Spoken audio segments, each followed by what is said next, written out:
Mesdames et messieurs, chers combattants, peuple camerounais, les 25 millions du peuple que nous connaissons qu'ils sauvent, la diaspora camerounaise, venue dans tout le monde entier, de l'Europe, des États-Unis, pour ne pas dire partout, même en Chine, sont venus et ont manifesté. Actuellement, nous sommes sur le point de lire la déclaration qui résulte d'un consensus entre toutes les forces vives pour le changement au Cameroun. Cette déclaration sera lue par celle qu'on ne présente plus, Ida la Camerounaise. Merci. Peuple camerounais, pendant 2 jours d'événements portant sur le slogan « Games Over », slogan adressé au gouvernement de la République du Cameroun, d'une part au sujet de la guerre civile dans les zones anglophones et d'autre part au sujet des emprisonnements politiques à la suite de l'élection présidentielle contestée du 7 octobre 2018. Par la réalisation de cet événement, la diaspora camerounaise de l'Amérique du Nord, d'Europe et du monde entier s'est d'abord réunie le 21 juin 2019 à 18 h pour une conférence qui précéda la manifestation du 22 juin 2019 devant l'ambassade du Cameroun, devant le Congrès américain et pour s'achever devant la Maison-Blanche. À l'issue de cette marche, elle a adopté une déclaration qui se résume comme suit. Tout d'abord, nous voulons rappeler que le Cameroun souffre d'une malgouvernance de son État, appelée la République du Cameroun, dans laquelle la Constitution centralise tous les pouvoirs entre les mains du président Paul Biya et de ses partisans. Ces derniers ont entre leurs mains le pouvoir exécutif, le pouvoir judiciaire et le pouvoir législatif. Ils se servent donc de ces pouvoirs pour abuser et priver le pays des investissements et des services publics nécessaires, voler et détourner systématiquement presque toutes les rentrées fiscales, maintenir le Cameroun sous l'esclavage de la dette extérieure, confisquer le pouvoir pendant plus de 36 ans à l'aide d'une loi électorale qui favorise les fraudes. Utiliser une administration publique obsolète qui facilite les malversations et les détournements de la fortune publique. Terroriser les populations par le bien des forces en exécutant la loi numéro 2014/028. Cette loi considère toute manifestation publique et pacifique comme étant une insurrection à l'État. Par ce fait, elle donne le droit aux forces armées de réprimer violemment les manifestants. Ces répressions peuvent prendre les formes suivantes: bastonnade, torture dans des chambres secrètes, tir à balles réelles sur des civils, lourde peine allant très souvent à la peine capitale. En agissant de cette façon, ce gouvernement nous démontre qu'il a choisi de tourner le dos au dialogue inclusif pour laisser perdurer la guerre dans la zone anglophone. C'est ainsi que nous apportons les faits suivants. En ce moment, les prisons camerounaises sont remplies de milliers de citoyens anglophones arrêtés simplement parce qu'ils sont originaires de la zone anglophone. Des centaines de personnes francophones et anglophones sont en prison au Cameroun parce qu'ils ont voulu exercer leur droit constitutionnel, à savoir marcher pacifiquement.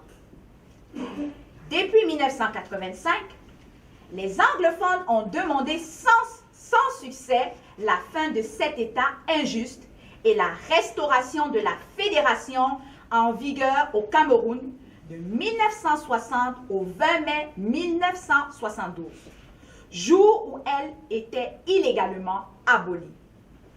En 2016 et 2017, ils ont manifesté pacifiquement dans les rues pour se voir systématiquement refuser toute forme de dialogue.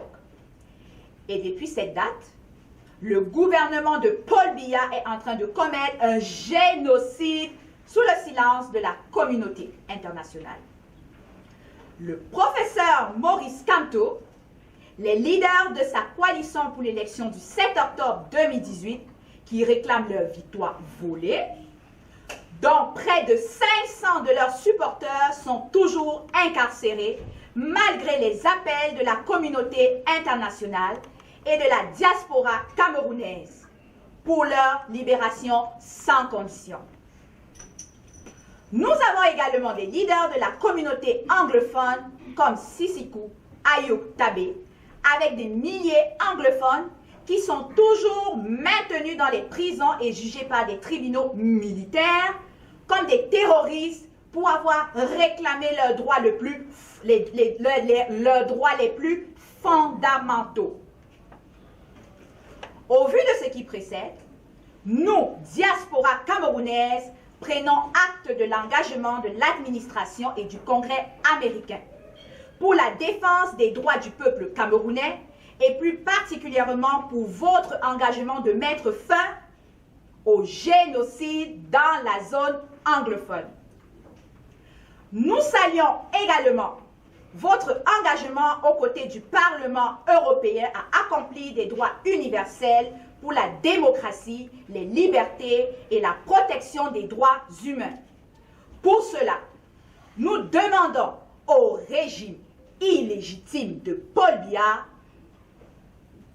de montrer leur volonté à dialoguer de façon inclusive en retirant ses troupes des fronts de guerre en territoire anglophone et en les envoyant dans les casernes où elles étaient avant les manifestations pacifiques des anglophones en fin 2016. Nous appelons à la libération de tous les prisonniers politiques sans exception. Nous demandons l'annulation de l'article 2 de la loi dite antiterroriste 2014-028.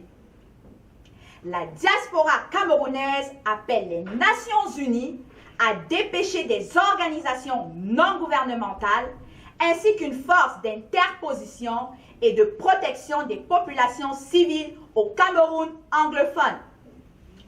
Par souci de neutralité et de protection des partis, nous souhaitons que le dialogue se tienne à un endroit neutre. Par exemple, au siège des Nations Unies, que les médiateurs soient commis par les Nations Unies et que les parties au dialogue soient le gouvernement de la République du Cameroun, les séparatistes anglophones, la diaspora anglophone et francophone, le professeur Maurice Kamto, qui réclame toujours sa victoire volée aux élections du 7 octobre 2018, et les organisations fédéralistes du Cameroun. Nous recommandons que le gouvernement de la République du Cameroun concède que la Constitution de 1996 et ses institutions soient abolies et que la Constitution fédérale du 1er septembre 1961 soit en vigueur pour une période temporaire d'environ 2 ans non renouvelable, pendant laquelle la Constitution sera modifiée pour donner au peuple camerounais l'opportunité de créer un Cameroun nouveau. Cette période temporaire sera encadrée et dirigée par des partis qui ont été dans le dialogue.